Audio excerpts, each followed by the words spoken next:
What's up, guys, and welcome back to another video where I talk about what I find interesting. And I know it's been a while, but finals are coming up. I got a lot of projects, I got a lot of commission work, and I've just been so busy that I haven't had the time to record anything. So thank you for being patient, thanks for sticking around, and yeah. So this week I'm doing a speed painting, although I didn't record all of it. I'm kind of bad with this. I'm getting better at it. I'm new to the whole recording my process thing so that I can put it on a podcast. But I recorded a good amount of it, and I thought I'd use a speed painting this time instead of animation because I do both illustration and animation. I find them both to be very fun. So this piece was for an assignment for my illustration class, and the assignment was to do a mashup between two things. And a lot of people do like Pokemon and Digimon or like something like that, and I wanted to do something a little more vague so that I can kind of have more creative freedom, and I chose to do robots and nature. And I know that's not anything new, I know that's been done a lot, but I wanted to do it. I've always wanted to do something like this because I enjoy the theme of technology and nature together. I think aesthetically there's a lot there, so I wanted to explore that my way. And something that I'm always trying to incorporate in my pieces, and my professors are always trying to push me to do better, is incorporating story in your pieces. Even if you're not an animator or a storyboard artist and you're not required to tell a story, I think having a story will always make your work stronger no matter what you do, unless you're like a non-objective abstract artist. So I think if you're doing artwork for production or you're doing artwork for anything really, I think a good thing to ask yourself is, what's the story here? What's the history of this environment? Who are these characters? Why are they here? How do they interact with each other? All that kind of stuff is going to create interest in your work, and it's going to get people more engaged. If you think to a lot of work that makes you go, wow, it's like part of it's visual, but the other part is the story. Because if a piece of artwork can look really well, but also send your mind running with ideas and fantasies about this place or about these people or things in the piece, then that's going to immerse people in your work a lot more.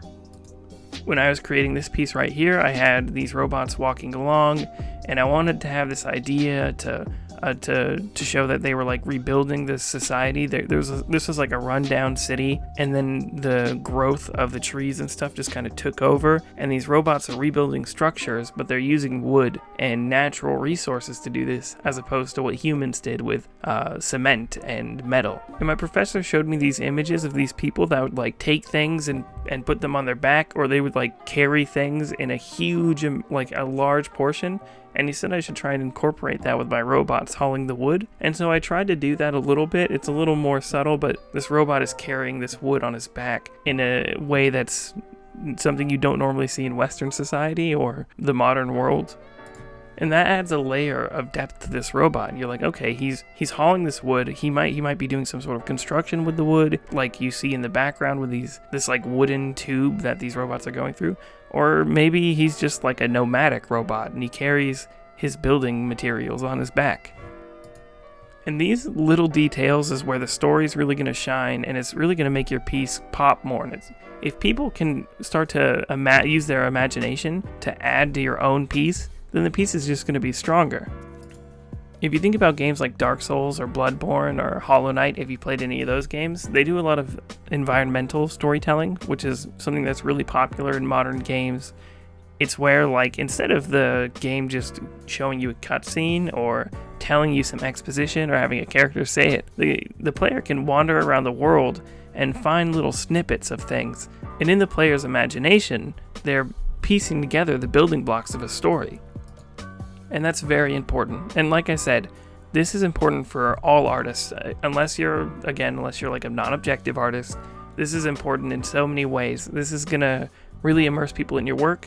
If you're doing commercial work or production work, most art in the modern world is involved around telling a story of some sorts. And that story could be anything from buy this insurance to a theatrical Disney movie.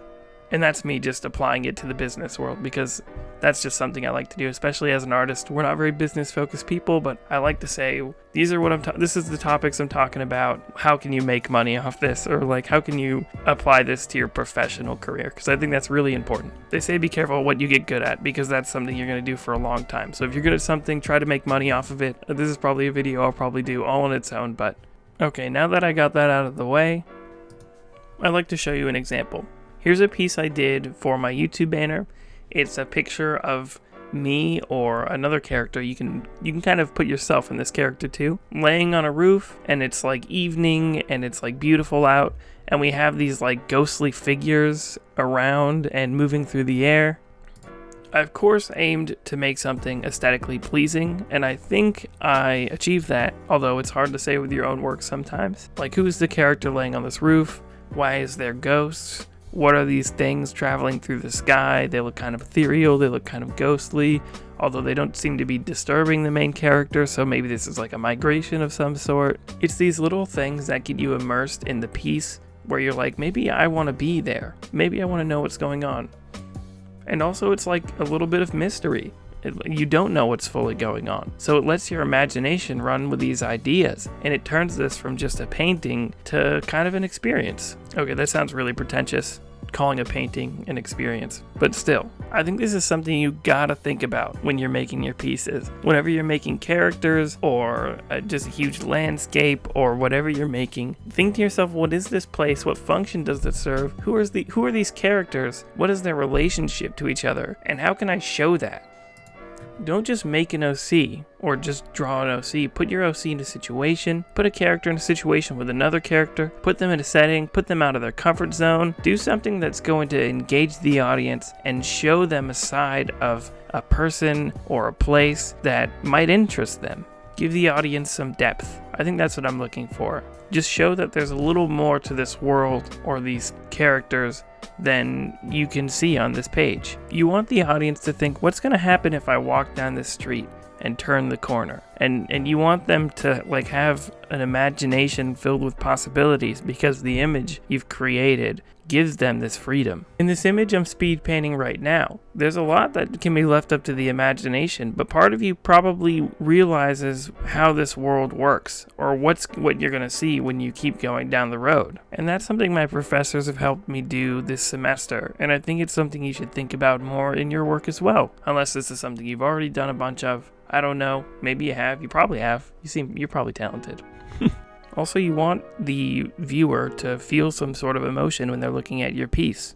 Capturing a mood correctly is going to elevate the story your image is trying to sell. And this can be done in a lot of ways, but it mainly has to do with composition, how your characters are lit, how your environment is lit, and the colors you choose to use. You want to start by making a good composition to make sure that it's visually appealing. Next, you want to make sure your characters are interacting or they're in the right places. If you don't know where to start, always remember that there needs to be a foreground, a middle ground, and a background. This will add depth and make your piece seem more believable. Make sure the elements of your piece, the storytelling elements, are very clearly seen, whether they're positioned correctly in the proper focus, and that the audience's eye is naturally led to the positioning. Those are just some quick compositional ways that you can better incorporate storytelling in your work. If you're going to say that you're just a character artist and you don't draw backgrounds, that's totally fine, but I would implore you to draw backgrounds. When I first started animating, I loved animation,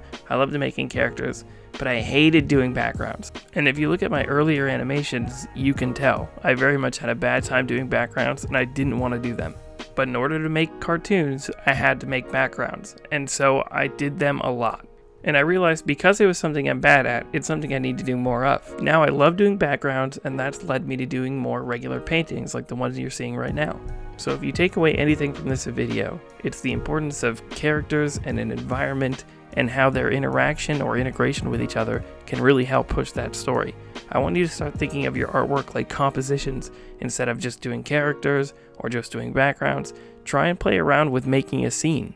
And if you hate doing backgrounds, it means that you just have to do more of it, because maybe you won't hate it if you get good at it. Who knows? But I think that's as shallow as I'd like to be. That's as much as I'd like to get in depth with story in an art piece. in this video. Thank you guys so much for sticking around towards the end of the video and sticking around on the channel, even though my uploads aren't as frequent as they used to be. If you want to support what I do and help me create more videos like this and animations in the future, please consider subscribing to my Patreon. If you're new here, make sure to click the subscribe button so you can get more videos like this regularly. And make sure to hit the like button so YouTube recommends this video to more people and more people can see these videos. Guys, thanks so much. I'll see you on the next one.